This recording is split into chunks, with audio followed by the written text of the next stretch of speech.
So that doesn't count. What are you doing, Bernard? The first guest writer that is going to read is Jürgen Jankofsky, who was born in Merseburg, Germany, and worked as a professional musician.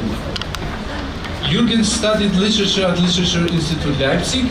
He is member of Verband Deutsche Schriftsteller, something like this.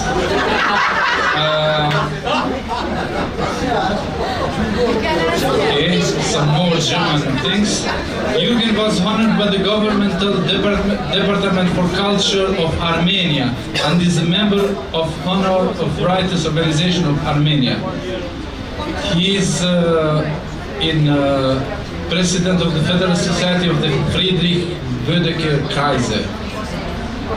Okay, I will stop with these German names. But what I'm interested, he is also in band, German band, but he's author of more than 50 books. His works are published in more than 20 countries. Jürgen, what does it mean, 50 books? A lot of work. Poetry, prose, or... I write all for kids also. For kids also. And what is the main book? I don't know. You have somebody who kidnapped you and he wants to kill, and he asks you, okay, please tell me your favorite book. Tell me your favorite book, or I kill you. So it's the last book named Anna Hood. It's a very new story, and it's with an own homepage. If you want to look, www.annahood.de, then you can see the story in 37 languages. But that's in Albanian too. In Albanian too. Okay. Albanian too. And it's part of a book or? It's a short story. Short story. Okay. Excellent. And what are your ties to Armenia? This is okay. A program for the whole night. Okay, I stop, I give up. Do you sometimes face those questions, like when I tell them I'm Albanian, they say, oh, Armenia, I've been there. Yes. Do you have this problem? Yes? Yes. Okay, welcome in Kosovo. This is not Albania. Thank you. Floor on you. Thank you. Thank you. And hello.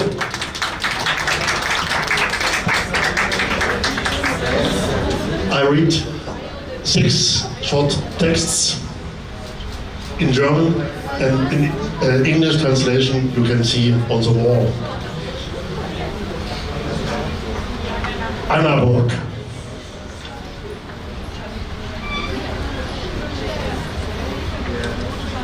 Sorry.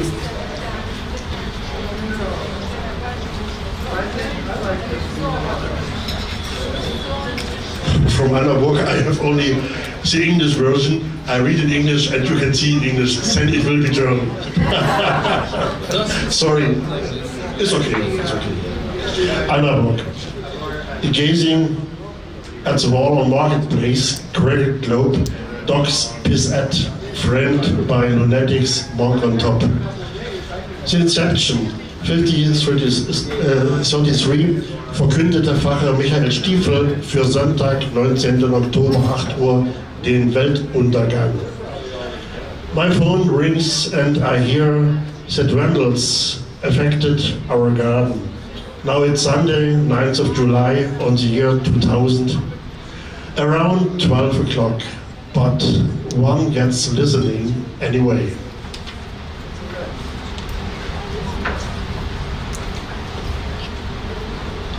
The next.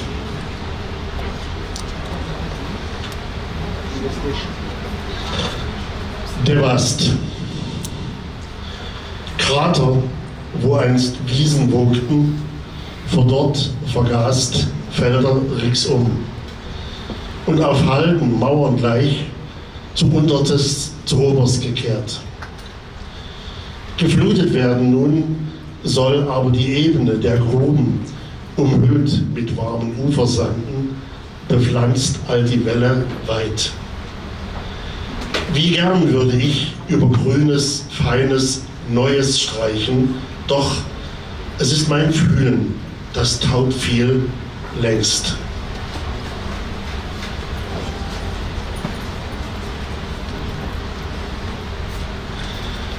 Prishtina. Wünsche scheinen mir immer seltener in Erfüllung zu gehen. Enttäuschungen nach oft langem Warten, weiten Wegen, eigentlich stets am Ende. Besser wohl, Innerstes selbst sich zu verschließen von Anfang an, Sehnsüchte zu verdrängen, Haut, Horizonte, Sinn, sich jedes Andersseins versagen, konsequent. Eben weiter irgendwie. Doch warum? Und wie lange noch? Mangels Gläubigkeit fiel mir Prishtina ein. Oft schon hatte mich jener verlorene Wegweiser verlockt. Einfach mal abbiegen. Komm, erfahren, was diese Außergewöhnlichkeit, diese Exorbitanz begründet. Natürlich war ich bislang schlicht weitergehastet. Bislang. Doch da ich ahne, nein, weiß, dass mich dort nichts erwartet, dass ich dort nichts erwarte, nichts, absolut nichts, könnte ich es demnächst ja wagen.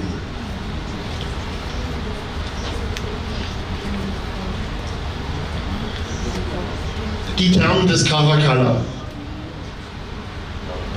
Virusartig hatte sich mir der Gedanke eingeschlichen, auch jenseits des alltäglich Erfahrbaren nur Banales finden zu können. Dabei war mir die Gier, hinter Geheimnisse zu kommen, letztlich stets Antrieb gewesen, schlicht weiter und weiter zu machen. Andererseits kamen mir neuerdings immer wieder die Thermen des Caracalla in den Sinn. Eher zufällig war ich eines frühen Samstagmorgens in dieses weitläufige, fast menschenleere Ruinenareal geraten, erwartete ich hier doch nichts, was mich berühren, was mich angehen könnte. Schier unfassbar schien mir dann aber, was sich an Gewimmel und Lebensfreude in erhabenen Alabaster-, Marmor- und Basaltbädern, prächtigen Säulen, Ruhe- und Sporthallen anhand dieser monumentalen Trümmer projizieren ließ. Unglaublich, dass dies alles wie selbstverständlich jedem Römer, ob arm, ob reich, offen stand, bis es die Vandalen sick als nutzlos zerstörten. Unsicher allerdings bin ich mir, weshalb mich die Thermen des Caracalla anhaltend beschäftigen. Meines letzten großen Erstaunens oder deren Symbolkraft für verheerende Blindwütigkeit wegen oder abgründig, da beides mir nun unaufhaltsam zusammengehen will, apokalyptisch.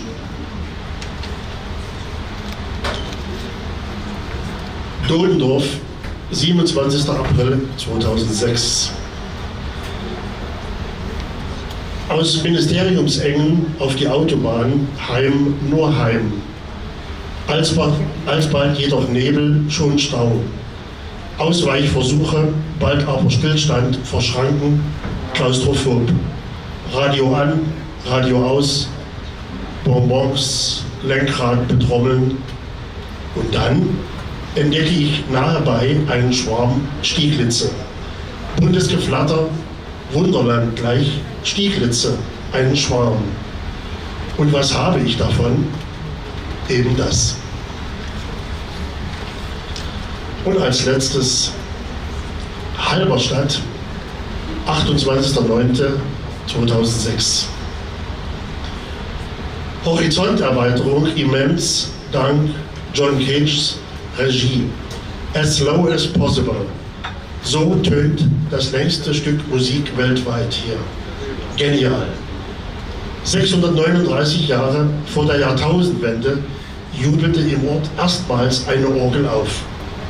Bis ins Jahr 2639, bis die letzte Pfeife in St. Bochadi verhaucht sein wird, soll Cages All Slow as Possible noch klingen. As slow as possible. Irgendwie hatte ich schon vergessen, dass es noch Zukunft gibt.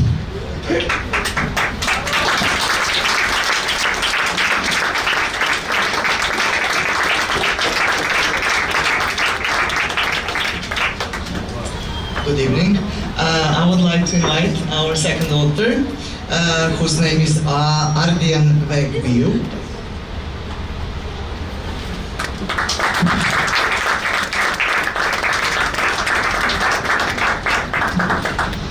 I will just shortly introduce him by saying that he's the author of 13 books. I'm not going to list all of them. So just 13 books, and they include several works of fiction that narrate everyday life and recent history. He is also editor, founder, director, and editor of Paisagem de Diales, Landscape of the World, a leading Albanian language online culture magazine for over 10 years. And his work was most recently included in the Archive Press Best European Fiction 2018 anthology. So what was included in that anthology? Can you tell us more? It was a long translated in English. Yeah, Hamam Bar. It's a long chapter from my novel Bolero, which was published in Albanian in 2015. Mm-hmm. But it's a novel about New York, so I selected it for the American public.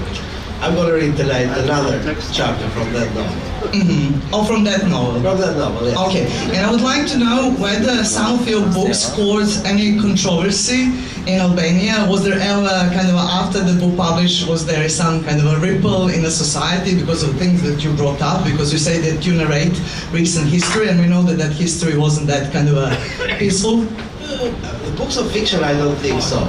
But maybe a book that I wrote about, it was a linguistic analysis of language under the totalitarian regime, which was called Totalitarian Albanian, which was an analysis of public discourse under the communist regime. Maybe that one caused some discussions and controversy, because some people mistook it for, they said that it is not possible for a political regime to distort language. I mean, as if we don't know the language is an ideological tool. I know, yeah. So, But language, it can be a flag for nationalism, and some people don't really want anything bad to be said about it. But exactly. Unfortunately, it has happened, and we're still suffering with this. So I'm just leaving you the floor. Thank you.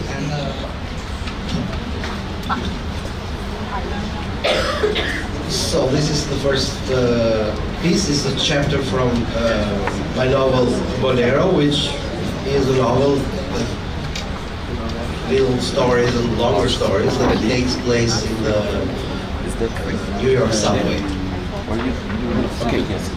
Letërsia dhe realiteti.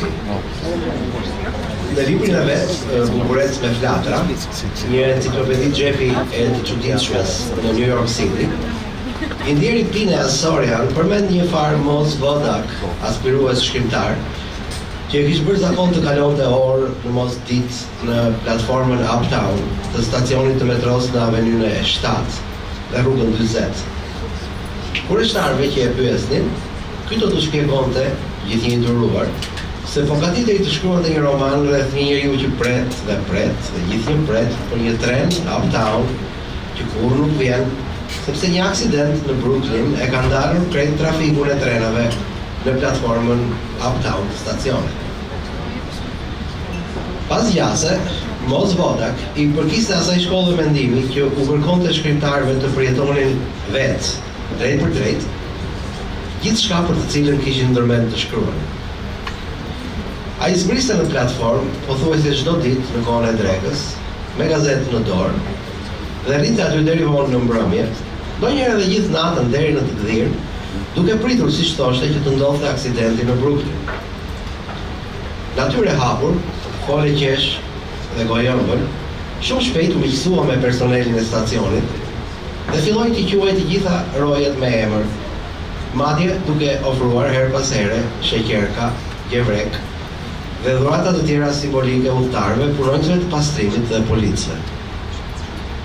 Pastaj një ditë ndodhi në Brooklyn një aksident tragjik, kur një tren i orëve të pikut doli nga shinat, goditi platformën dhe vrau në vend 3 misionarë mormon. Mos Vodak dëgjoi për këtë aksident nga altoparlantët në platformë unë ndije në mos I lumtur, të paktën I shpaguar, pse pikërisht për këtë kish pritur gjithë këto javë. Ai qëndroi në platformë, afërsisht deri në mesnatë.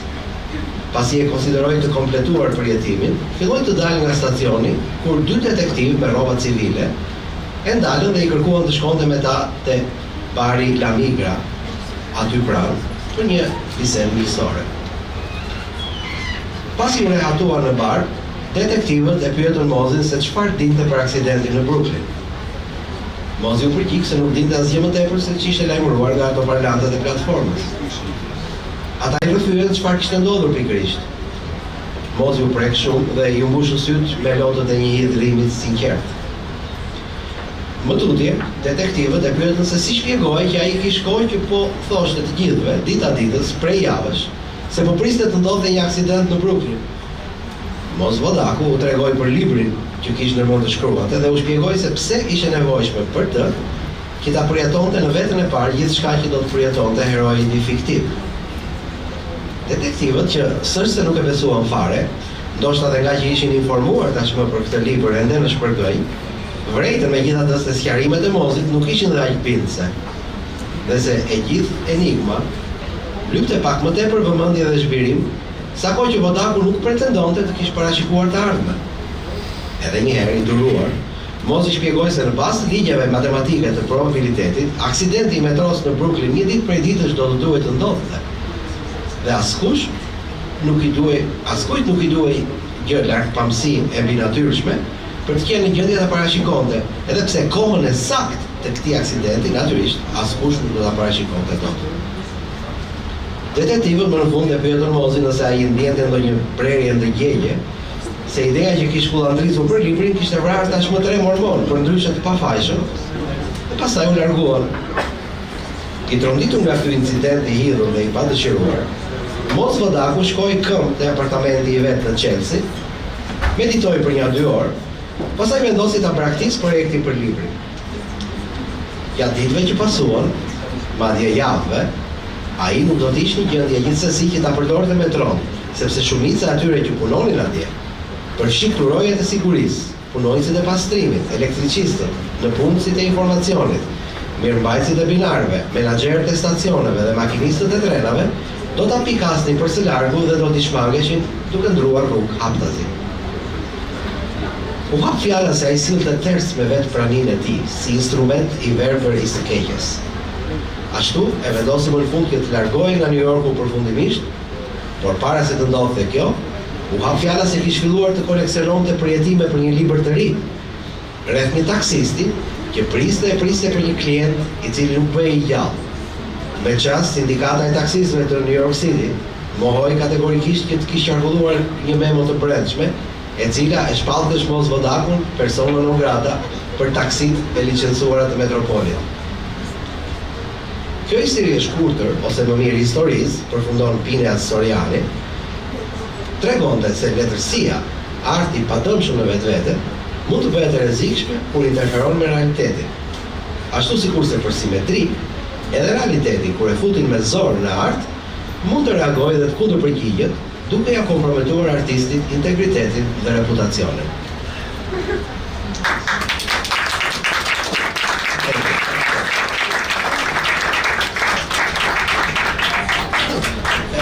Now I'm moving to another book, which is a collection of short episodes that regard a character that I have created. That is something between Socrates, the ancient Greek philosopher, and the good soldier Shrek. I guess most of you know about this Socrates, obviously, but Shrek as well. Zoti Qyti interpreton artin e varur në mur. Make a small parenthesis. Basically, these stories are centered around this character that talks freely in a cafe all day long with his friends about everything that occurs in real life or in the media or on TV. Zotit Qyti I erdhi llafi se piktori Mark Shlini ishte zemëruar me të. Dhe kjo vetëm 2 ditë më parë, Ata ishin kryqëzuar tek vishnja dhe Marku nuk ishte përgjigjur salutimit të ngrohtë të Zotit Shyti, por kishte kthyer kokën teatralisht më njanë. Pyeta rreth rrotull, tha Zoti Shyti dhe ja çmora vesh. Ati pas ka mbetur hatri nga që ja hoqën pikturën nga muri i lokalit tonë. Cilë pikturë, thamë ne? A nuk ju kujtohet një natyrë e qetë te ky muri përballë? Tha Zoti Shyti. Një gjë me rrush, pjeshk dhe lepur të ngordhur. Po, na kujtohet, thamë ne. E po atëherë do t'i kujtohet edhe që i kërkuan pronarit lokalit, fates, që ta e hiqte sysh se po la prishte pamjen. Po, tamam, tani na kujtohet, thamë ne. E po ja, ajo piktur pas ka qenë Mark Shlinit, tha Zoti Shyti, që pas kështë ekspozuar këtu me shpresë se ndonjë klient do t'i interesojë për të dhe do ta blinte. A nuk ju thash atëherë për ndërhyri fatja që nga Banaku? A nuk ju thash që ta linit atë piktur atje se nuk bëj kiameti? E para, ne nuk e dinim se ajo pas kështë qenë përshitje, tha Zoti Shyti. E dyta, nuk e dinim se autori i saj qenë kështë piktori i njohur Mark Shlini. E treta, ne vërtet e kërkuam që të hiqej, por vendimin ekzekutiv e morën ti fate. Nesër ne mund të kërkojmë edhe që ti ta sjellësh këtu balerina moldave, ose të na shërbesh pitë mjafti, po je ti që vendos. Po, nuk ju thash gjë tha fatja, sepse Marku do të fyej shumë sikur të merrte vesh se piktura e tij nuk ishte hequr nga lokali vetëm nga që ishte marrë vesh prej klientëve se kujt ishte. Dhe sa për atë që piktura ishte në shitje, unë ja pata bërë të qartë Markut atëherë, që shqiptari nuk e blen pikturën, dhe aq më keq një pikturë të ekspozuar në lokal. Dhe kështu midis nesh, ajo gjas për një model kurvash nuk blente. Por nuk ja prisha dot mikut tim të vjetër atëherë. Edhe unë në parim jam kundër heqjes veprës së artit nga muri, pranoi Zoti Shyti. Ka diçka prej censure brutale te ky gest, diçka të papranueshme.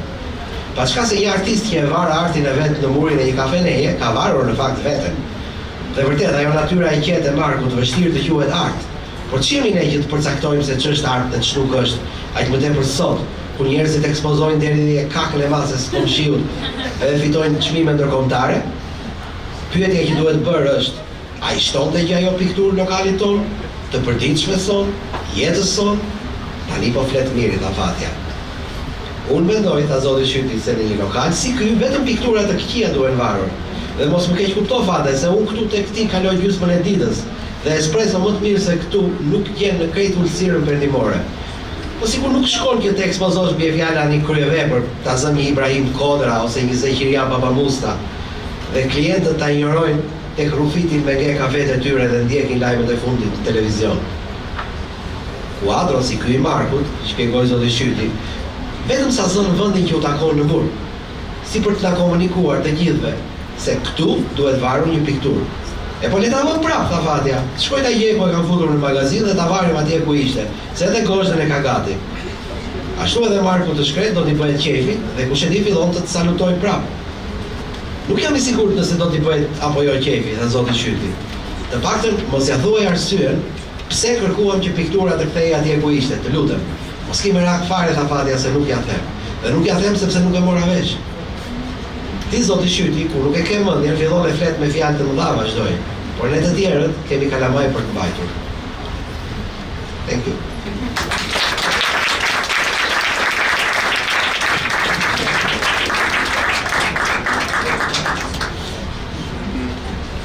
Faleminderit, thank you. Our next writer is Rina Krasniqi. She's a writer and photographer. She's co-founder and curator of Lirin, independent literary design that is published in Prishtina. Her literary works were published in Lirindia, but also in other by National Gallery of Kosovo, Foundation into Kosovo, Balkan Inside, Kosovo 2.0, and Prishtina Inside. She graduated in Media and Communication and currently works as communication coordinator at Foundation Unedu Kosovo, and is also involved in other commissioned work. Welcome, Rina. Halita Lidor Turkiti, I believe she's the youngest in this edition of Polip. And I remember when we invited her, I believe she hesitated a bit. Yeah. It took maybe 1 or 2 days to decide. Yes. So what was going on those 2 days? Well, I'm not used to reading my stuff, so it's better if you just like read it yourself, but whatever. Yeah, but that's the bad side of this festival. Force you to read, and first time it's a bit complicated, but then it goes. Yeah, we'll read just a short part of the story, and whoever is interested, you can read it in the publication, the whole thing. Yes, and if there is any problem, just raise your hand and I'll replace you. I'll continue reading. Okay, well, so you know that you have somebody ready to replace you. Okay. Thank you, Rina. Një dorë tërkitje.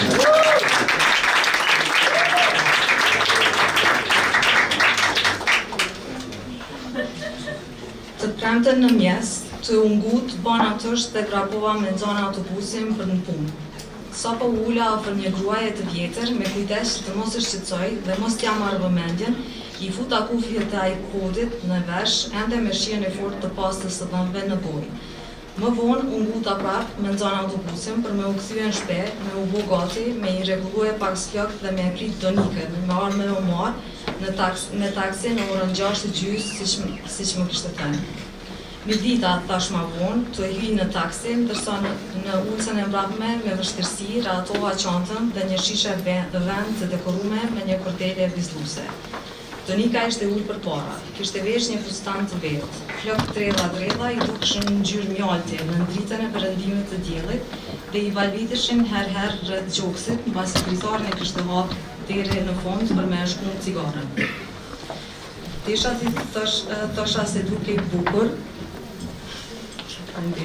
Desha ti thosha se duke i bukur, por më erdhi marrë nga taksistët e nuk fola. Më tregoi që kishte gjetur një mënyrë për ta shpejtuar terminin për vizë në një ambasadë. Ja kishte paguar 60 euro një personi dhe ky ja kishte caktuar për të mërkurën e ardhshme. Najsa pyeti tu kthy mrapa me po. Shumë nice, edhe pse shtrajt pak edhe korrupsion pak, ja ktheva. Ende intimidume pri pranisë të tretit të panjohur në vetur. Në radio, një zoj holl gruaje shpjegonte se sot ishte përvjetori i bombardimeve të NATO-s mbi Jugosllavinë, që kishte nisur në 24 mars 1999. O ndryshe, ma kishin gjanë terminin tek në gusht. Mbretëm të ndërtesa e vjosës, paguam taksin dhe në hymje nr. 7 u gjetëm shkolle. Dita kur filloi ndërhyrja e NATO-s për me dalë gjenocidin më kujtohet Vispetas, por dita kur u arrit marrëveshja për tërheqjen e trupave serbe dhe hymjen e atyre ndërkombëtare, pra dita kur përfunduan bombardimet më qartë. Isha vetëm 10 vjeçe, flokët e mia të gjata dhe boj kafe. Mama më bënte lloj bistekësh çdo mëngjes. Në lagjin e shtetit bregdetar, ku ishim strehuar gjatë bombardimeve, kisha takuar dhe isha miqësuar shpejt me një qen. Emrin e kishte Reksi, një burr i vjetër me kapele të çuditshme të katër, që rrinte për vrap çdo mëngjes pranë shtëpisë, në të cilin rrenim i tha babit. Reksi u kishte përkit disa gjermanëve, i tha, të cilët kishin ardhur aty për pushime në vitin 1989 apo 1990. Gjermanët i kishin pas 5 qenë të një racë si Reksi, dhe një prej tetëve disa vendas kishin vendosur në vendin njënin. Pse jo, ata i kishin pas 5. Që atëherë Reksi kishte jetuar në atë qytet në atë. I kishte 10 vjet dhe njërën kom të lëndume, po ishim moshatar. Filloi me fjet në pragun e shtëpisë tonë. Kur doli lajmi se marrëveshja për përfundimin e luftës u arrit, unë isha të hangër shpageta. Ka pas qenë vazdite dhe shihja reflektimin e diellit në det nga dritarja. Edhe pse refugjatët kishim shtëpinë me pamjen më të mirë që mund të gjendej në atë qytet. Po këshirnim Euronews Live, pa i thonë asnjë fjalë njëri tjetrit. Më kujtohet kur baba u ngrit ngadalë në këmbë dhe na pulsi të gjithëve. Atë natë qyteti nuk fjeti. Muzikë, sirena të veturave, gëzim në fytyrat e njerëzve. Dukej se drejtësia ishte vënë në vend dhe të gjithë filluan me planifikuar rrugën e kthimit, tash si njerëz të lirë. Të nesërmen, babi na dërgoi në plazh dhe më la me marrë Reksin mu me vete. Edhe pse shtëpia ishte rreth 500 metra larg portit dhe plazhit, kur nuk u afruam më herët skajtetit, gjatë qëndrimit tonë në atë qytet. Kjo për me u solidarizue dise me ata që ishin ende në Kosovë dhe ata që nuk ishin me ne. Reksi ishte notues fantastik, frapante rreth limanit dhe motra e vllajë luajnin me të. Ishte shumë i këndshëm, por ju edhe aq i marshëm për rreth njerëzve të huaj në plazh. Në të kthye, me peshqirët e plazhit në Kures dhe fytyrat paksa të skuqna, dielli tashmë po perëndonte. Të hyp të nalt takuam një qeft që gjithashtu kishin një qenë. Reksi u përshëndet me ta miqësisht. Ishte kjo një nga ditët më të bukura të jetës sime. Ditën që unë esëm për në udhimin tonë drejt shtëpisë, Reksi vrapoi mbas veturës tonë, një Golf 4 të getë që bagu e kishte huazue nga një mik. Reksi vraponte mbas veturës. Unë e pash nga dritare e pasme dhe fillova të qaja. Reksi vraponte mbas veturës. Vllau im fillonte të qante. Reksi vraponte mbas veturës. Motra dhe mama filluan të qanin. Reksi vraponte mbas veturës. Babai tha se do të kthehej me marr Reksin dhe me provoj në Prishtinë. Në Prishtinën tani të lirë dhe se kjo ishte premtim. Reksi vraponte mbas veturës. Ai kur nuk e mbajti premtimin. Reksi vraponte mbas veturës, atë ditë madje edhe babi qau. Kur arritëm në qytetin tonë të lindjes, në pejen me malet të bukura dhe ajrin e pastër, gjë që e thekson baba gjithmonë, gjetëm gjyshën të ulën në një karik të barë plastike të e shikue shpinë e vetë të djegun. Flokët e saj të përsosura si zakonisht. Doja nga pas se kishte një kohë tashma që po qëndron të ashtu, vetëm të e shikue. Kur ma në fund të erdhëm Prishtinë, disa nga miqtë e mahallës ishin kthye. Të gjithë luanin me do të kivoke që spunanin. Ishte sandin ma cool që e kisha pa deri atë ditë. Më treguan se i kishin gjetë në ndërtesën e milicisë afër stadionit, e cila ishte bombarduar nga një F-16. Ndërsa po ecja rënojave të ndërtesës së milicisë, mendova për Reksin dhe e imagjinova të ma mbroj, në rast se diçka e keqe do të ndodhte, si me ngra diçka në kry, a me shkel në ndonjë minë. E gjeta një tokivaki të presht dhe pak ma te i pash fotografi. Kisha vesh një fustan të kusht dhe me gjujnë e zbuluem preka tokën kur ula me imbledh. Ishin polaroide, disa tërto pak djeguna dhe të zbehuna. Në foto shieshin disa ushtarë, prej tëne do me pjesën e sipërme të trupit të zhveshur, me tatuazhe në për trup. Ani pse një a dy ndërta kishin ba me mikat çuditshme, të gjithë ishin të i busqesh, po pozonin në afërsi të trupave të njerëzve të vdekur. Ndjeva një zot në distancë dhe nga frika fillova të vrapoja për të ikë prej andej. Kur dola, pash një burr diku në të 40-tat që me zot nalt më pyeti se çka po lëpja aty. Ishte rrezik me hyrë në këto vende, shtoj. I thash se isha vetëm të e kërkuar një tokivoki.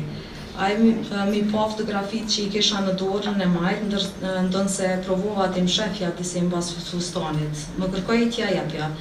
Ja dhash me njerë dhe pa kundërshtue, mbasi isha mbush me frikë dhe s'doja me hy në argument me një të huaj.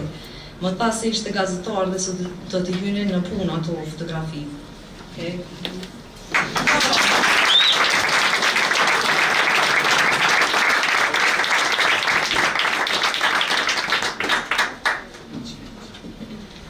Our next author is Matteo Colombi. So,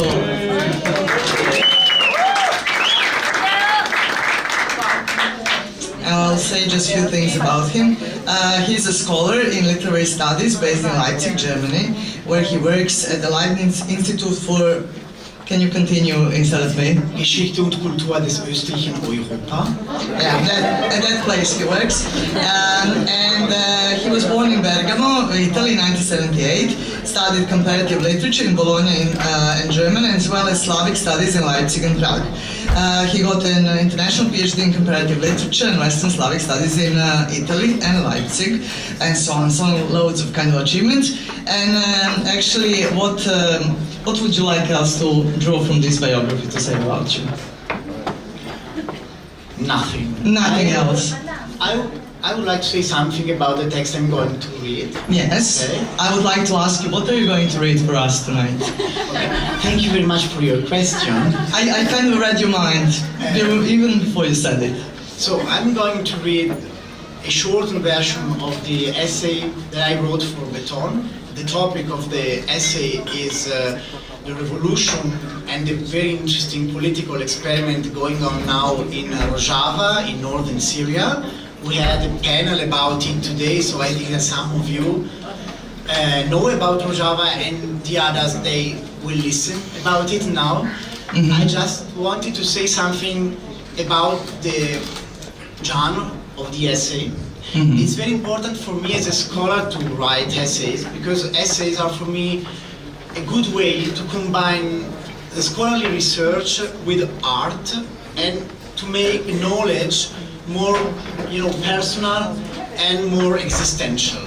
And it's important for me because a lot of scholars working in the academy now they are stopping writing essays because the academy says to us that scholarly research, science shouldn't be too much personal and too much existential, and I don't agree with that.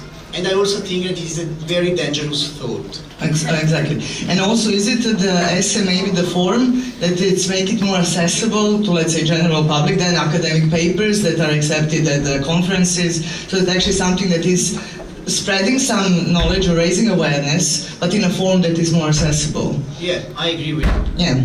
Yeah. So I'm looking forward to hearing about Rojava because it is a very important experiment in radical democracy taking place now in Syria. Bye.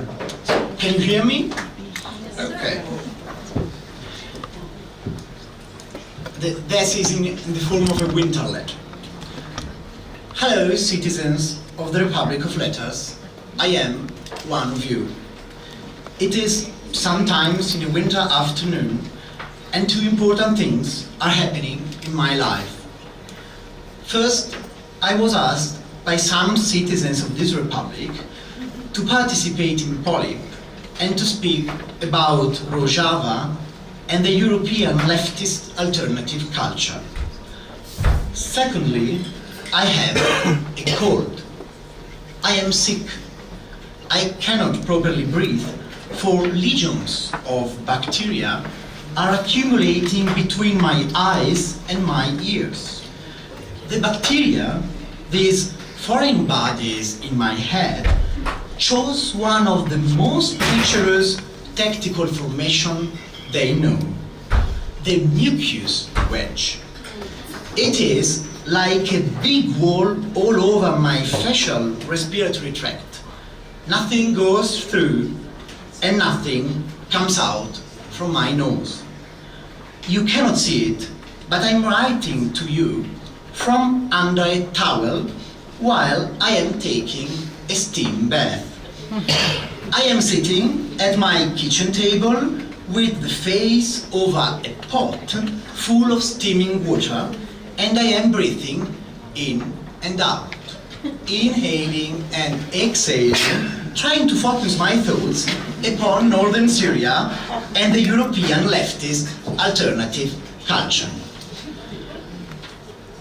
I am afraid you might at this point feel that I am doing some pointless irony about a serious question, but I claim, on the contrary, that a steam bath is a very good starting point for discussing my topic. The very reason for it is that the situation of Rojava is the one of a bad disease. Rojava is a place with a big cold.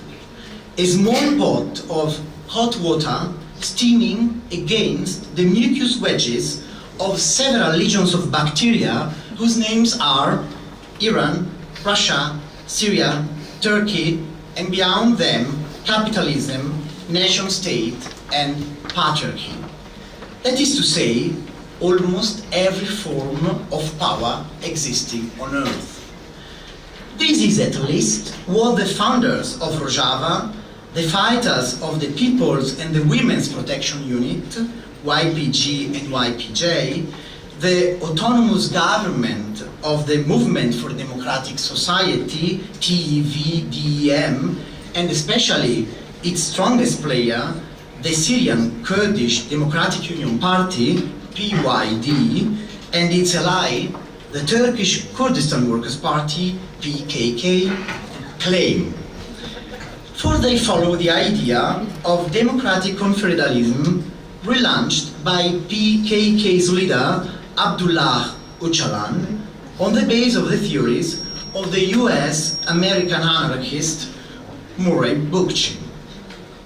Öcalan believes that the earth has got in ancient times sick of a particularly resistant form of political cold, whose name is hegemony, that is, the striving for the accumulation of surplus in power. According to Öcalan, hegemony has assumed many forms in history, the most recent one being the nation-state. Öcalan's main criticism is that politics in nowadays nation-states is cut away from everyday life. In fact, these states do not work through political self-administration, that is a system in which all groups of the society and all cultural identities can express themselves in local meetings, general conventions and councils. Self-administration, this magic word, is at the base of the enthusiasm the European left alternative culture has for the Rojava experiment, since this territory is trying in its everyday life to put Öcalan's idea into practice. That is, it bravely challenges the world agents of hegemony. Moreover, leftist alternative people support Rojava because they recognize themselves in the image of a small group of rebels fighting against the power of enormous giants. Yet, there might be a substantial difference between the mucus wedge in Europe and the one in Rojava. The Dutch artist and activist Jonas Staal, a supporter of the Rojava project, whom I consider as an exponent of the leftist alternative culture, defines this difference as the problem of urgency. He retains that the bacteria of hegemony have different strategies to impose their cold in Europe and outside it.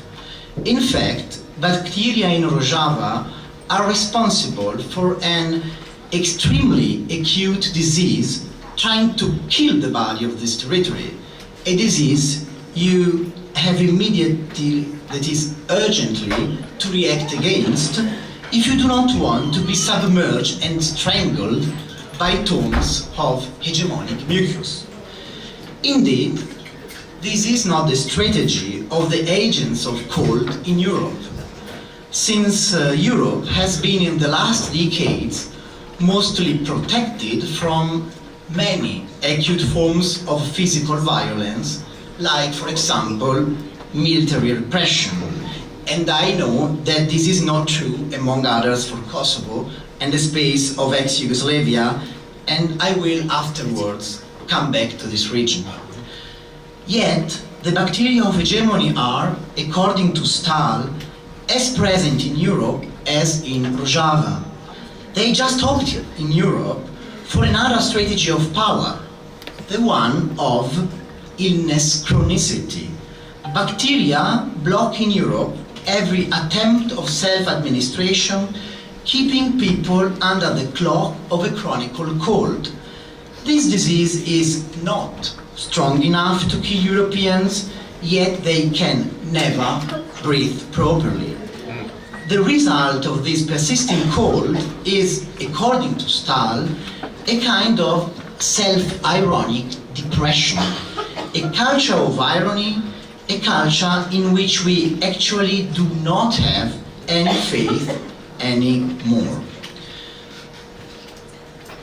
Dear people, I could conclude here, and it would be something like the end of a revolutionary speech by a leftist alternative intellectual trying to agitate at this festival of the Republic of Letters. Yet, I am not an agent of the leftist alternative culture, but rather that kind of sympathizer who looked at anarchists and occupied houses with big fascination when I was a teenager, but he did not find the courage to go in.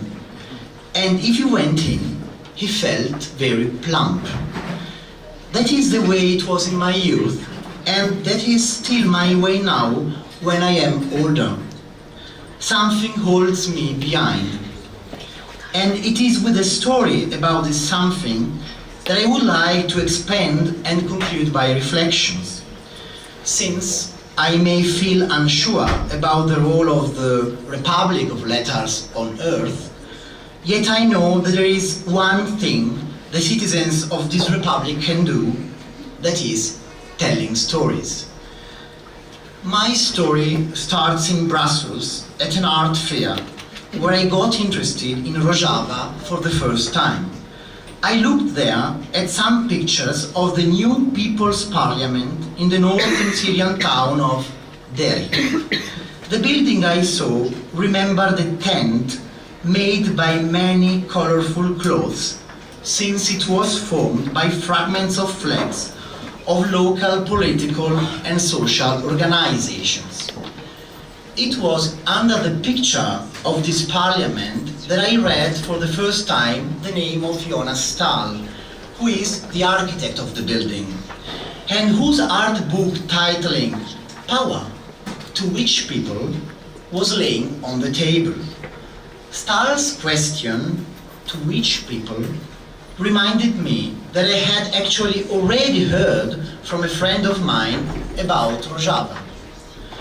The Slovene philosopher and leftist alternative activist Gal Kirn had mentioned it once to me, wondering whether the Rojava fighters were or not the Yugoslav partisans of today.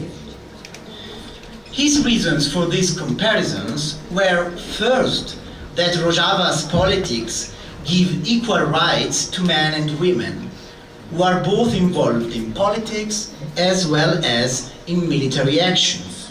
And secondly, that Rojava tries to function as a bottom-up system according to Öcalan's plea for self-administration. And self-administration is not only a very special word for every leftist alternative person, but also for most people, leftist or not, alternative or not, coming from the ex-Yugoslav space, like my friend Gal. The Yugoslav word for self-administration is, in Slovene as well in Serbo-Croatian, samoupravljanje. You can translate it also as self-management.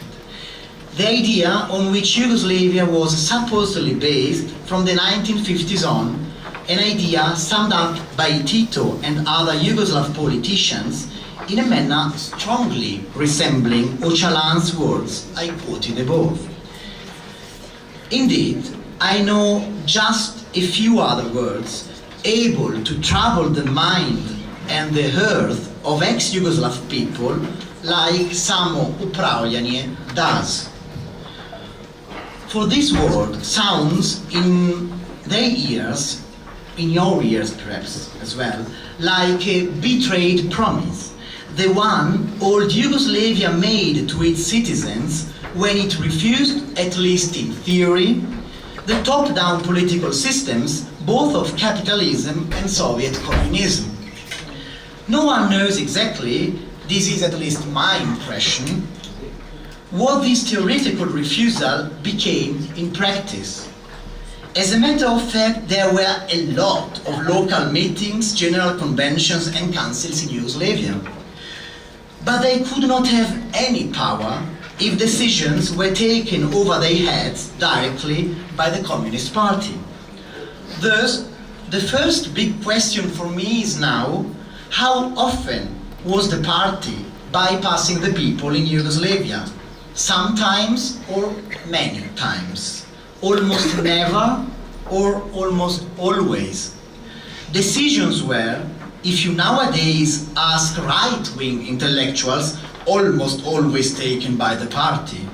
But they were, if you ask a left-wing intellectual, only sometimes taken by it authoritatively.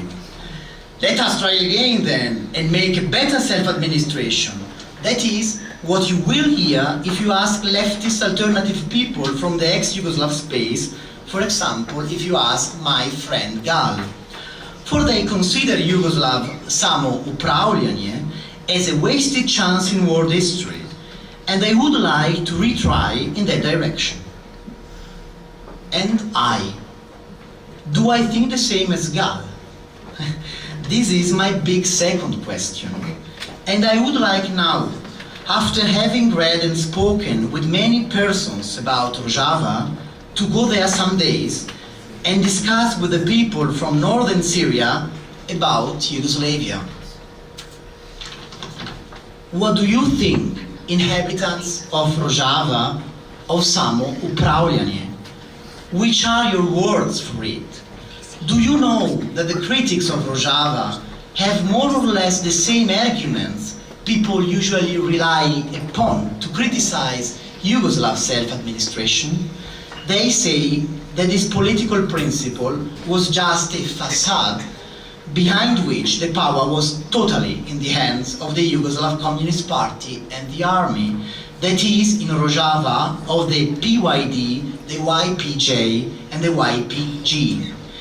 And they say that Yugoslavia was discriminating many groups of people, for example, the not Slavic nationalities of the country, Albanians, Hungarians, Italians, and so on.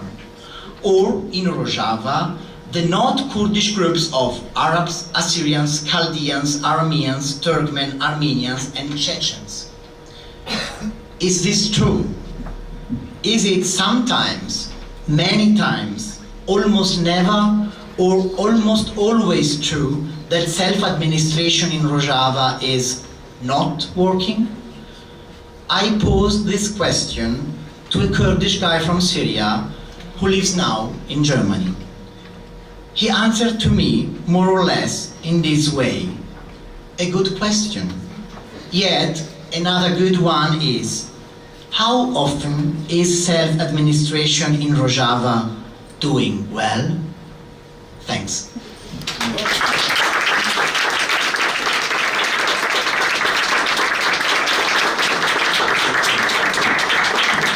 Thank you, Matteo. Shkrimtarja e radhës, our next writer is Majlinda Bregasi.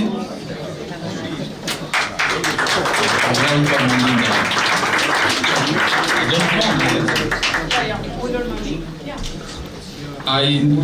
Majlinda Bregasi is a linguist, writer and filmmaker. She published a number of linguistic books and studies. Several novels also published here in Kosovo, and she also directed and did several films that were shown in various festivals, international festivals. But looking at your biography, and this I knew from before, you studied in Florence, and then you came back to do a PhD in Prishtina. This for me. First I did a PhD in Prishtina, and after I did a post-PhD studies in Florence University. Okay, this makes sense. So you first took something up in here, and then you started from ground. We Albanians have to do things like this, you know, because you go out of Kosovo or Albania, and wherever you go, nobody knows your diplomas, so you have to. I see you're very much connected to Kosovo. Are you Kosovan? Yeah, I am Kosovan too. You're I'm Albanian, Kosovan, and Italian. But what is this connection with Kosovo? I've lived here since '99. I was here during the war. Okay. And I stayed here, and I worked here until I think 2008. 2008. Yesterday, I think our friend from Macedonia was telling us that his grandmother was Vajtojca, I don't know the word in English, and you also did a film about this men who cry, how they're called in English, I don't know. Did you talk to Nicola? No? No, I didn't. So the film I did, the documentary film I did, it's about the lament, the lament, man lament. So it's an old usage. One of the rare films you can see actually on YouTube. Couple of segments. Yeah, I was there, so anything wasn't prepared. I was there, it was an occasion because we were shooting for another film, and when we saw what the men were doing, we were there with the cameras and... You catch the moment. Yeah. Okay, let's catch the moment. It now that was you're- at the right moment, at the right place, so Welcome, Majlinda. thank you. I can't see anybody.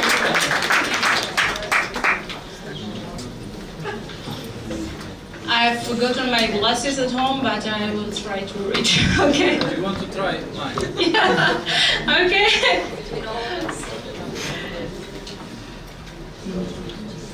Merrni batanie dhe janë të pusi. Çfarë ka ndodhur? Po digjen të gjallë. Nxitoni. Dinç na gjeti. Zjarri ka marrë kodrën. Fshatarët bredhin me batanie në duar të fikin flakët që janë vërsulur qiellit. Gazi sulfidrik ka pushtuar ajrin. Baba i thot se jep vdekje të ëmbël. Kur shpojnë pusët me naftë, e ndodh të ketë rrjedhje të gazit, punëtorët heqin maskat. Sulfuri i qetëson, u jep krah, hare. Vdesin duke qeshur. Ngre jakën e pijamës mbi hund. Kam frikë nga ajo e qeshur. Baba i vrapon si i çmendur përpara. Nëna turret pas tij. Unë mundohem t'i ndjek sa mundem. Para nesh duket se ferri ka dalë mbi tokë dhe njerëzit e kanë rrethuar. E qëllojnë me batanie për ta shuar. Një gjuhë flake u e gërsua. Ju sulet sa hijeve me batanie në ajër duke i marrë me vete. Zërat e tyre që përpëliten më shpojnë veshët. Nana! Kthehem me vrap drejt shtëpisë. Flaka më ndjek nga mbrapa, flokët më djegin, rrobat më ngjiten pas shpine. Vrapoj, kam xet, kam frikë. Unë nuk do vdes sonte, nuk do vdes. Sipër më rëndon një qiell i zymt. Era i vërtit fytyrës shtyllun nga tymi që nxjin agimin. Marr frym ngadalë. Ndjej karbonin të më lëviz nëpër trup. Mos jam e vdekur? Ngre dorën e djathtë, prek barkun, gjoksin, fytyrën, kafshoj gishtin. Oh! Mbështet dorën e djathtë në tokë dhe kthehem drejt ferrit. Flakët kanë mbetur në vend. Ku mbeti nana? Ngrihem si e çmendur. Nisem drejt zjarrit. Është kaq larg. Si erdha deri këtu? Përpara kam një kanal. Nuk më kujtohet si e kam kaluar natën. Fut këmbët në ujë, që e kam zbathur. Një drithëri më ngjitet barkut. Nxitoj hapat. Në anën tjetër të kanalit toka fillon të nxihet. Shtëllungat e tymit bëhen më të dendura. Kërkoj të dalloj shtëpinë mes tyre. Ja, shtëpia e Letës sikur po duket. Pasaj është e imja. Ja jap vrapin edhe më fort. Dy shtëpit tona janë më afër pusit të naftës. Kryetari i partisë na erdhi disa herë në shtëpi, që të na mbushte mendjen të largoheshim që këtu, pasi po fillonin shpimet e tokës. Por babai nuk dëgjonte. Ku të vete mor unë i uruar? Si të mbyllem në një apartament kur këtu mbjell një cop tokë e 2 pula i mbaj për fëmijët? Po Geta, po Geti, o Perëndi, ku janë? Më mbahet fryma, por këmbët nuk më ndale. Shtëpia e Letës po duket e plot. Nuk qenë ka djegur. Shtyj shikimin pas saj. E jona është më e vogël. Nuk duket. Zemra më rresi e çmendur. Vrapoj. Një shtëllungë e dendur tymi më përplaset fytyrës. Më djegin syt. Mban erë të keqe. Erë dreqi, kote ke. Vrapoj. Shtëpia ime nxjerr kryet sa por dall nga vorbulla e tymit. Ja ku është. Këmbët fillojnë të më djegin. Ullin përballë digjen e heshtje. Nga dritarja e dhomës sime del tymi zi. Jo. Vrapoj me zemrën që ka shkar nga vendi. Ka rënë në fund të barkut duke peshuar mbi fshikzën e urinës. Ndjej të lagem mes këmbëve. Hy në derë. Tymi nuk më lë të marrë frym. Genti, thërras me gjysmë zeri. Eda, ngre pijamën mbi fytyrë. Arrit e het 3 hapa. Shtangem. Nuk dua të kthej kokën drejt dhomës sime. E ndjej që askush nuk lëviz. Askush nuk po më shikon. Kam frikë. mundohem të marr pak frym. Era e karbonit më hyn në kafk. Më merren mend. Shtrëngoj këmbët në dy sheme. Nuk dua të rrezohem. Kthehem nga dhoma. Ata janë aty. Shtrirë mbi divan të përqafuar. Eda ka fshehur kokën në gjoksin e Gentit. Ai qesh duke parë nga dritarja. Jo. Duhet të kenë kaluar ditë, nuk di sa. Zjarri ndoshta atje është fikur, por këtu, në këtë kamp mes maleve, tymi ende vazhdon të më sillet në trup, duke përsëritur ulërimat në kokën time. Mua atje afër ullirit të vjetër. Vjen për të vjell, ka për t'i bështymën. Përpiqem të marr frymë me hund, si më këshilloi infermierja. Sot në mens na thanë se nafta kishte përfunduar rrjedhjen e madhe. Ishte shmangur katastrofa më e madhe fal fshatarëve vetë mohues. Tani do merreshin me funeralet. Thuaj të gjitha viktimat ishin identifikuar. Unë dëshmova për vrapimin e babait me batanie në dorë, derisa u bë hije. Për zërin e nanës. Rina ik, ktheu në shtëpi. Partia do na jap gjithë mbështetjen e duhur për ta tejkaluar humbjen.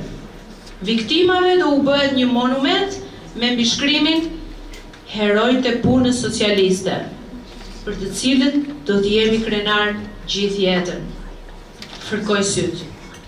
Ndoshta është vetëm një ëndër e keqe. Shtrëngoj gishtat mbi qepalla derisa dhimbja të bëhet e padurueshme. Errësira bëhet e bardhë. Nana më thret nga oborri duke lëkundur dorën në ajër. Eja, se do mbushim thasët me tallash. Sot kemi për të larë çarçafët. Genti dhe Eda luajnë në obor me një top plastiku të shpuar. Eda qesh me të madhe, ndërsa Genti përpiqet t'i marrë topin. E shtyn me krahun e saj të vogël dhe nuk dorëzohet pa luftuar. Pastaj punëtoria e zrugtarëve na pret e heshtur. Me dritaret pajama nga ku hyn e lirë era. Aroma e drurit më mbështjell trupin. Shtrihem në mes të tallashit duke u bërë njësh me ato miliona cifla drush që më lëvizin në përgjith trupin. Pasi të lajmë çarçafët, do lahemi edhe ne fëmijët. Pastaj do shkojmë për vizitë kushëri në fshatin tjetër ku tani jam pjekur qeshit. Goja më lëshon larg. Ço bi se nuk kemi kohë. Edhe pak, mam, lëm edhe pak.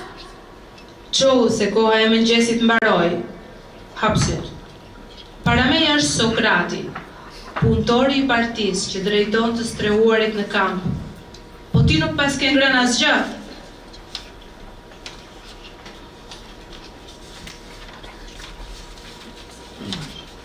Shikoj që në tavolinë është një fet buke zezë dhe një filxhan çaji i murr. Nuk e kisha parë, më fal. I them e zënë faj. Haj shpejt e dil në obor të rreshtohesh. Sot do fillosh punën me shokët e deri në drek nuk kam asgjë për të ngrënë. Ma pret shkurt Sokrati. Kafshoj bukën me shpejtësi. Duket si cop druri e palimuar, por i mungon aroma. Aroma e drurit. Pi një glënd çaj që ta zbus. Përveç ngjyrës së murme, asgjë nuk e dallon nga uji i bluar. Nuk ka rëndësi. Feta e bukës duhet të shtuket nga tavolina. Partia nuk e lejon shpërdorimin e bukës së gojes. Jashtë oborri është plot gra dhe fëmijë. Fëmijët janë vënë në 5 rreshta, ndërsa gratë po marrin veglat e punës afër murit të fjetores. Nuk di ku të shkoj. Ndaloj hapat e mundohem të kuptoj. Rina, çfarë po pret? Bërtet Sokrati duke mua afruar me një shat në dorë. Nuk di ku të rreshtohem. A? Më shikon nga kokat e këmbët. Sa vjeç je? 13 i bëj në 10 orë. Atëherë, shko dhe fëmijë deri atëherë. Merre këtë shat, se kemi për të shkuar te Bregoret. Atje do të t'jap detyrat. Dgjoj, ti e vajzë heronjsh, e këtu duhet të jesh shembull. Kuptove? hedh shatin kraut dhe nisem drejt fundit të rreshtit të parë me kokën ulur. Nuk kam dëshirë të flas me ata fëmijë të panjohur. Sy të përgjumur më hidhen trupit. Mundohem të kuptoj në është bezdi apo kërshëri. Asgjë nuk është e qartë, përveç theksit të tyre të largët, teksa më përshëndesin në radhë. Ndiej siklet, shpejtoj hapat. Bisedat ngadalësohen, qetësi. Mbërri në fund të rreshtit të gjatë. Fytyrat e rreshtave të tjerë mundohen të shikojnë të timen. Mbaj kokën ulur. Këpucët e tyre janë të vjetra, rrobat të rarna, të përlyera. Duken si fëmijë përrallash që janë mbledhur këtu të ndërtojnë socializmin.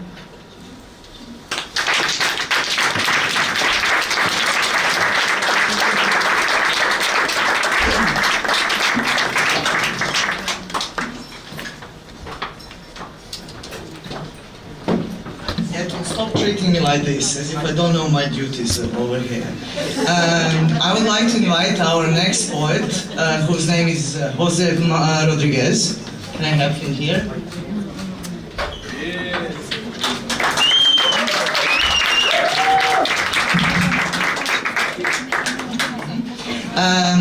So I would just like to say briefly that he was born in Barcelona in 1976, written quite a lot of books. I would say he has 6 books of poems, awarded loads of awards, and which one I would like to mention is that recently there was a conference organized on his poetry in Madrid, and that one magazine, Fragmenta, published a monograph on his poetic work, and the poet asked me if I don't conduct these little question and answers because he wants to speak just with his poems, so I respect that. The mic is yours.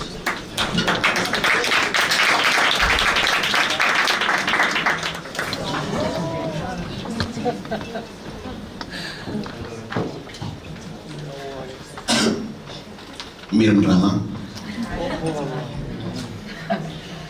Primera visita al zoo. Tenía 12 años y mi madre me regalaba un mundo para mí. Si la tristeza fuese un animal, pues un escarabajo. Y entonces le contaba que había días en que ese escarabajo fabricaba una bola muy grande en mi garganta. Los ojos de mi madre eran de búho, parecía entenderme sin hablar. ¿Y cómo te imaginas ser mayor? No sé qué respondí. Tenía 12 años. Aún no comprendía que crecer es ir al zoo y solo ver parrotes.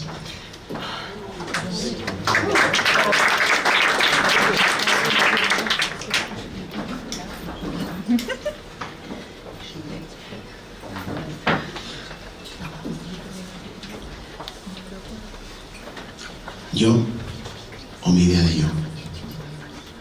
Tengo tendencia a generalizar. Por eso escribo bosque, aunque sé que no hay 2 árboles iguales. Por eso escribo yo. Y sin embargo a ratos me construyo. Y sin embargo a ratos me derribo, o incluso las 2 cosas. Como un niño que nace en un barco que se hunde.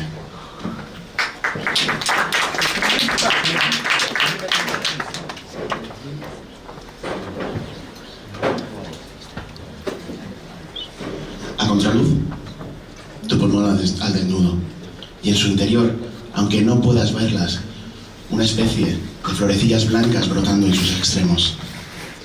Una radiografía. La dejas otra vez sobre la mesa, que aún conserva intacta su memoria de ramas, tronco y árbol. La memoria no muere, se transforma. Ramas en tus pulmones y en la mesa y en el papel de un libro. Todo es parte de todo, un mismo árbol.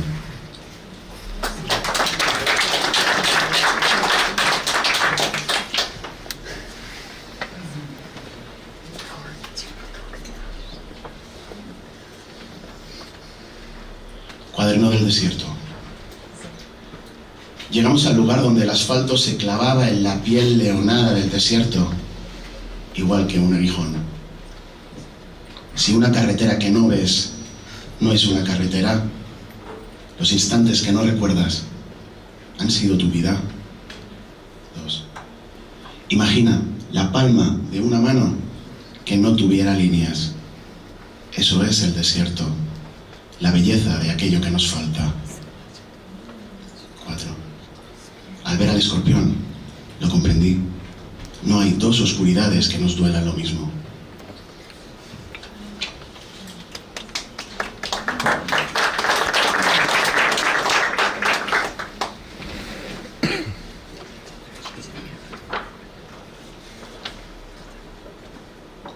Porque todos los cuerpos esconden una historia, quisiste ser forense. Así aprendiste que la soledad es la piel fría de una vieja puta y que el amor se hace más duradero dentro de un tatuaje. Los ojos leen aquello que las palabras tocan y el silencio anuncia la amplitud, la vastedad de lo que no conoces.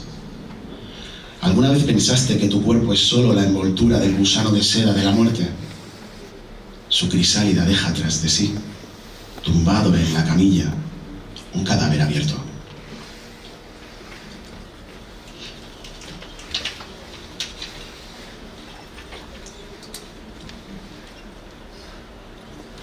And the last one.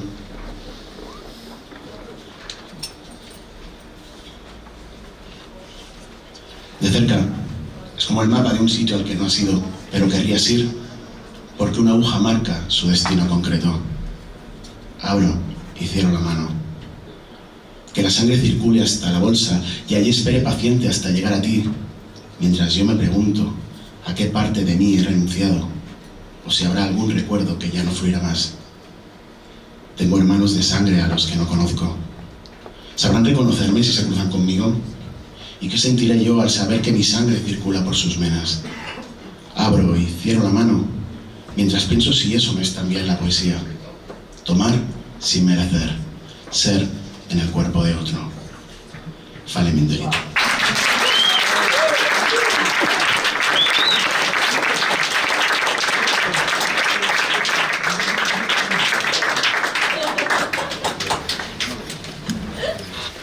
This was amazing. And we have another poet, Cotten, please. Can you join me on the stage?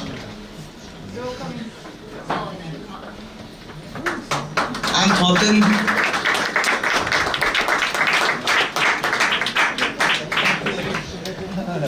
The artist is present.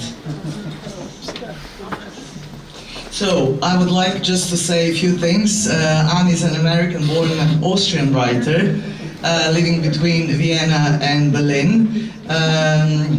Several books of poetry published already in anthologies, poetry journals, and collaborated also with some visual artists, having a band, and so like a multimedia artist. What of these kind of expression is the most important for you? The one with words, or combination of music and visual, or we don't make the hierarchy? Well, for different things you need different media. They're useful for different reasons. So what we are going to hear tonight? 4 poems. In German. Yes, some in English. I'll explain as we go. We will see. Okay, excellent. Anne.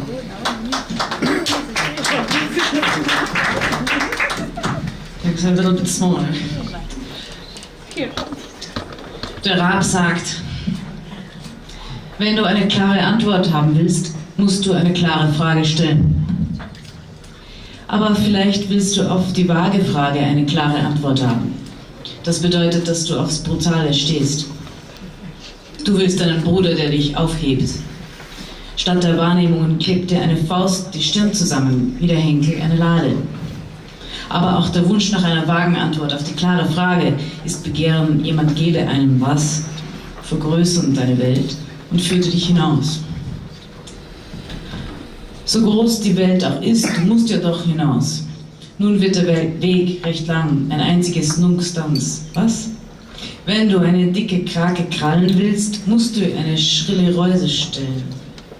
Hingegen dieser Wunsch nach einer klaren Frage klebt deine Stirn zusammen wie der Henkel eine Lade. Aber vielleicht willst du nur auf dieses vage Begehren eine klare Watsche haben. So etwas bewegte den berühmten Faust zu suchen, was ihn mit dem kleinen Finger aushebelte. Ich verstehe, dass du auf das Totale bestehst. Die Grundstruktur ist alles aus Millet. Hä?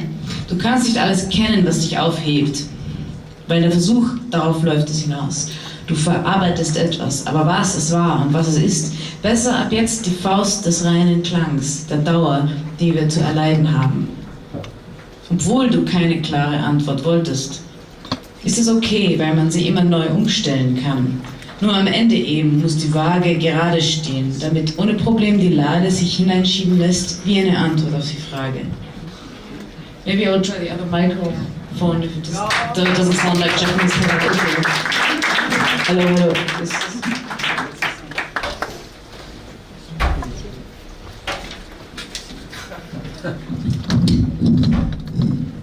The next one is also a German topic because I lived in Berlin for a long time. This one is about,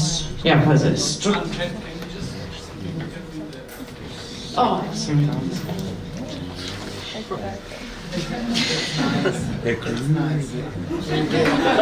Yeah, I wish I had. Strukturelle Analyse der Bekämpfung von Windrädern vom Experten. Nicht baumelt die Schnur meines Lebens, straff hängt sie und langt.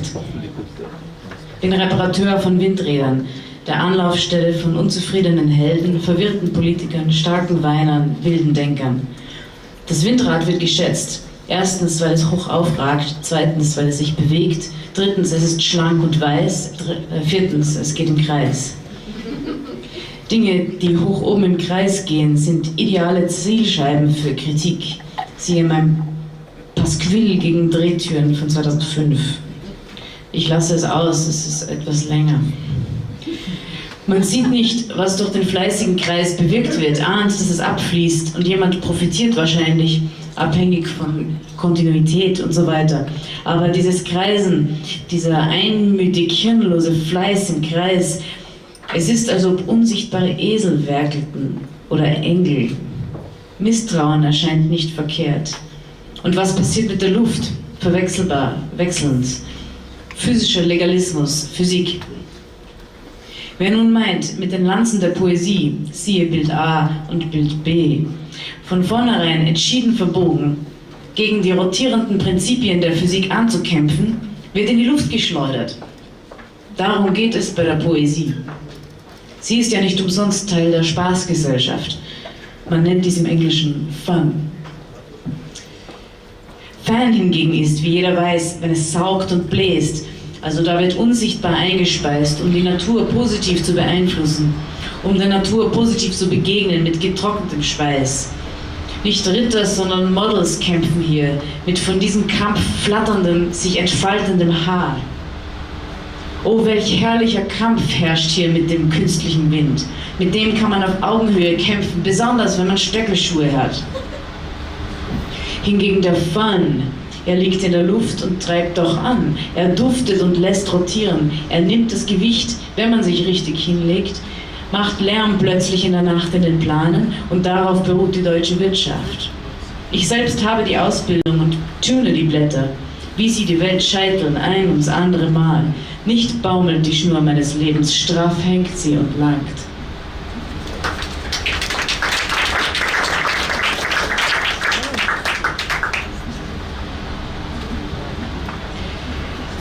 Lieber nicht weiter.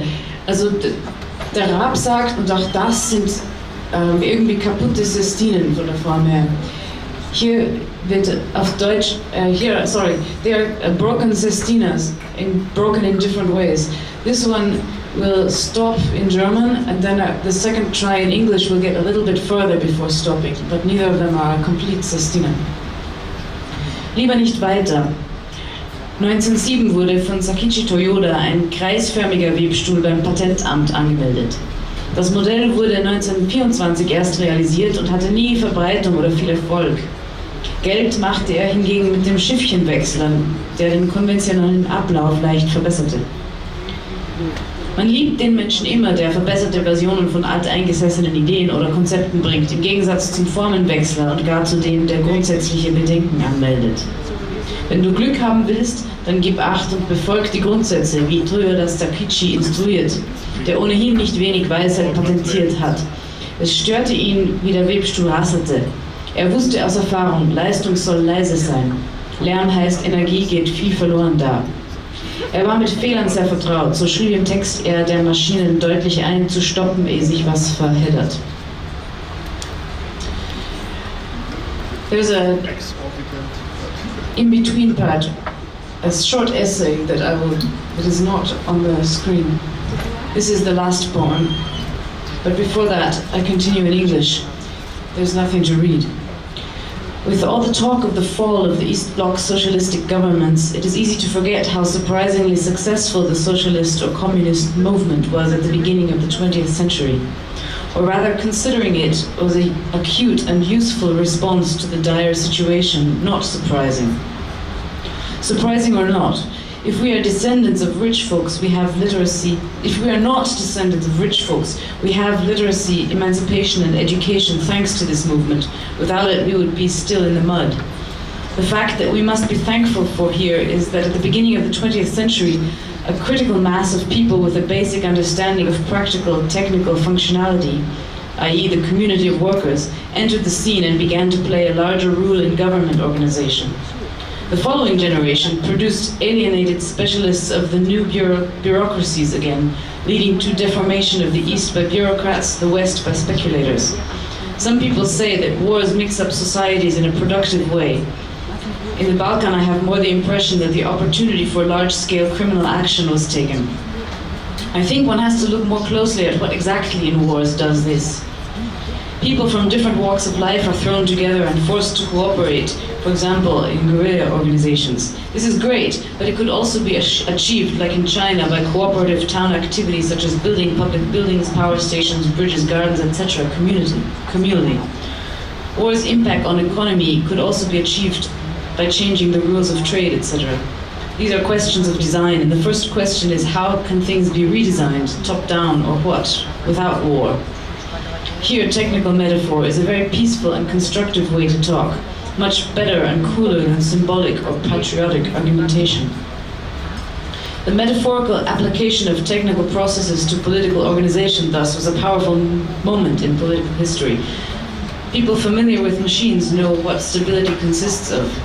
They know that the oiling of many small parts and a respect in the form of knowledge of their functioning is essential for the working of the whole. This most basic notion is lacking completely in the kind of rhetoric and argumentation used in war.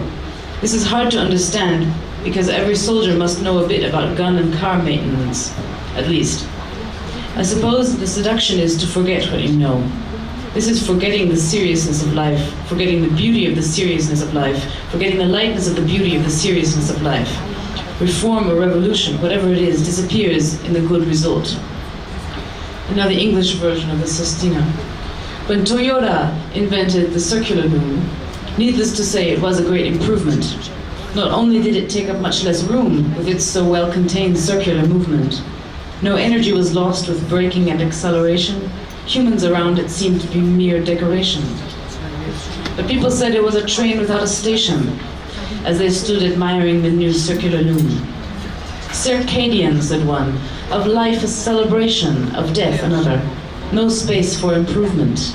Circular cloth poured out and filled the room, wiping up worries with a quiet, smooth mental image of weaving a revolution that would change how people take deviation. A way of drawing closer on the one side of the room, which is the other side of the loom, swiftly passing around. The movement of your precision is a declaration of purpose.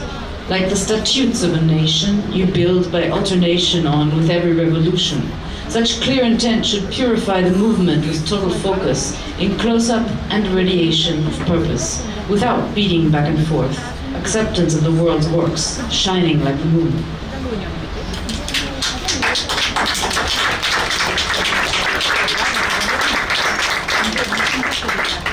So the last one, by my fault, it's written in German, and I'll read it in the fresh English translation I did about 5 minutes ago. Archaeology. I think it doesn't matter if I cover it up because few people read German. I want everyone to stay right where they are. They get some coffee or they can use my new blow dryer. I gamble like a bantam through the atelier. One holds each other out to one another like a scar.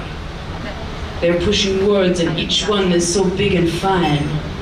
I want everyone to stay right where they are. Everyone is a little adventurer. The sun goes down in Accra and gets down beside the Rhine. I gamble like a bantam through the atelier. She gathers through the room like someone's finger. A ring around it is my thought and makes it swell. I want everyone to stay right where they are. They will hold still as long as I keep singing. I am not used to making so much noise. I gamble like a bantam through the atelier. There are some words still in the rest of the gin. The soul cleans itself up, using its clearer notes. I want everyone to stay right where they are. I gamble like a bantam through the atelier.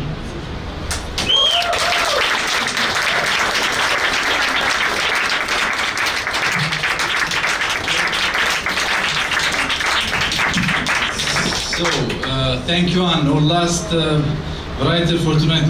Let me do it Austrian way, like this. But imagine if you had a Montenegrin, it would be like this. Our last writer is Manjola Nasi from Albania.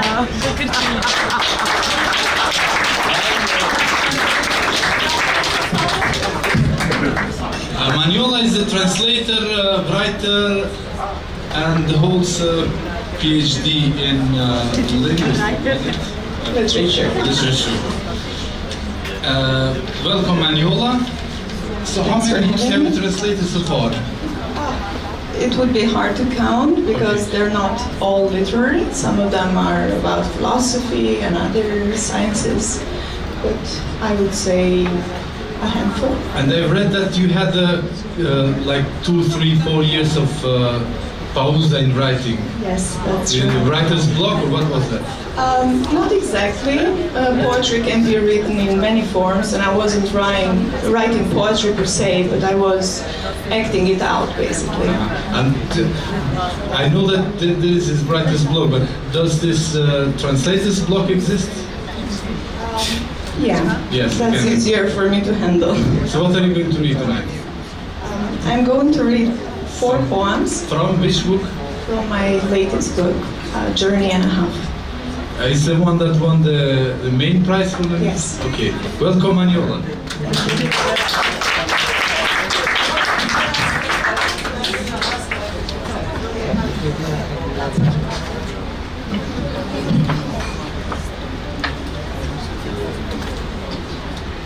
Të vërtetë. Një ditë na tregoi për një vend ku njerëzit nuk duan të vdesin. Vetëm jetojnë, sa velen, sa zdërhallen.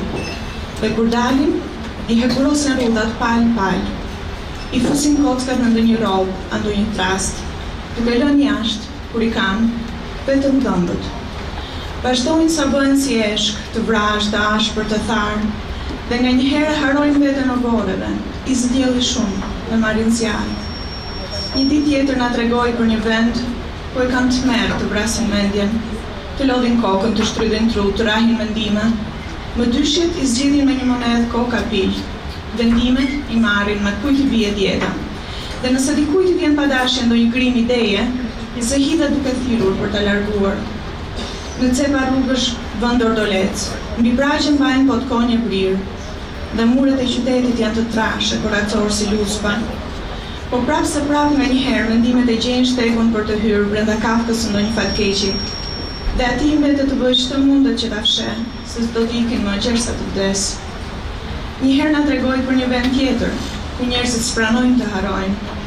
Kështu, trupat dhe gjenet mbajnë mend jo vetëm gjërat e gjyshrit, po gjithë brezat, të gjitha kohrat, të I qyteteve, gjahu të hershëm e shpellave. Kur lindin fëmijë në atë vend, Njerëzit i mblidhen rrotull dhe thonë: "Oh, ky pas ka lëkurë të i dukshme si në kohët kur peshkonin në fjorde dhe kishte pak diell e se ushqenin dot ngjyrën. Ky na kujton kohën kur toka ishte llumë e balt dhe trupat tanë u shkurtuan dhe u forcuan në orizore. O sa vështirë është për ta nga një herë, kur ratët e të ligës së dikushme e lëkundin pellgun aq fort sa në breg kërcejnë skelete."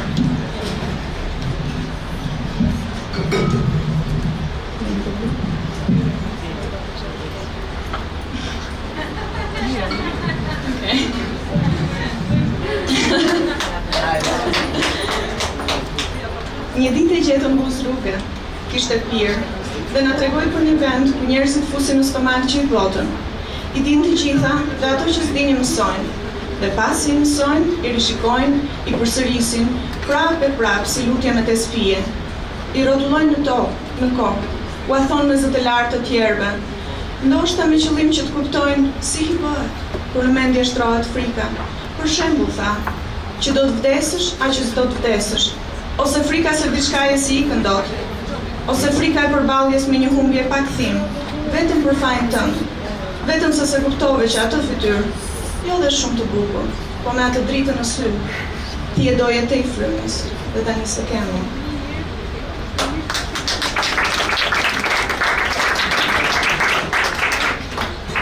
Ura.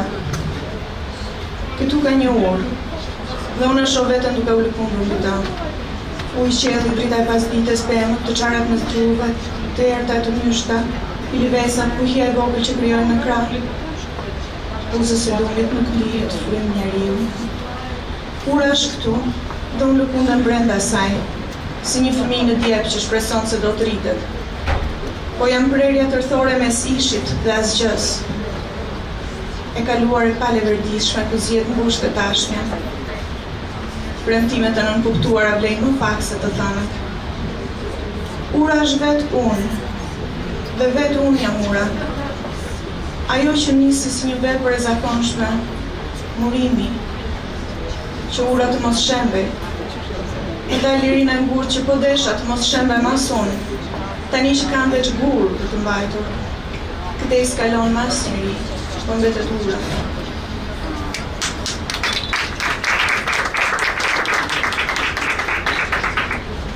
Një 1996.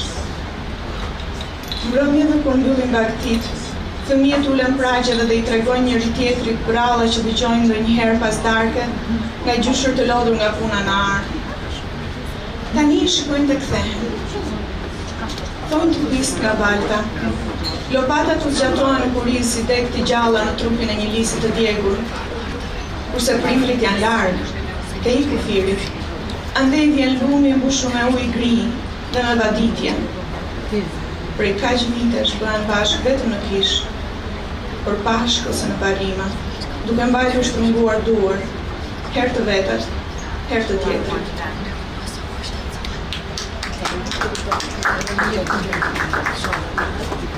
Facebook. Në këtë tokë të askund, të sekund, dy njerëz po dashurohen. Klodi dhe Vilma, ta themi, mes tyre 27 vjetë dhe 5.000 kilometra që si dinë. Dy njerëz po urrehen, këta janë dy çuna, se fjalët shkruhen pa përtypur, po janë nga njerë dalin. Dy njerëz, Marku me Lindën, po përpiqen të kujtohen a janë takuar më parë, apo është déjà vu. Në fakt ja kanë parë njëri tjetrit emrin në gazetë, në artikuj që janë përpjekur t'i harojnë. Dy njerëz po zihen për një gjë parlemore. Njëri prej tyre është i bindur se toka është e sheshtë. Dy njerëz po ndihen si heronj. Sa po ndihmuan kauzën më prekse të rastit me pëlqim dhe shpërndarje. Dy njerëz po shesin duke buzëqeshur, me sa duket kanë gjetur karemin e duhur. Dy njerëz po mburen në aventura pushimës kur s'kan shkuar dhe i dërgojnë njëri tjetrit foto që i gjejnë në internet derisa rastësisht zgjedhin të njëjtën. Dritat shuhen ngadalë çerek pas çereku të globit. Fytyrat ndriçohen në një etë bojqielli, të kuqe, gri. Vetëm në profilin e Sofis, pensionistës, s'ka asnjë reagim. Në çdo postim veç heshtje. Aty gjenden vetëm receta gatimi dhe nekrologji, në një rend të ndërsjellë të ushqyerit dhe vdekjeje. Ula dha indiançe, vdes profesori nderuar Jones, kek me të shërë dhe humo arabie, bota vajton sopranon e mirënjohur, byrek të vegjël me perimet e stinës. Sofia, para ekranit, me syzet e mëdha, fut çdo ditë në furrë, një tavë dhe pak vdekje. Faleminderit.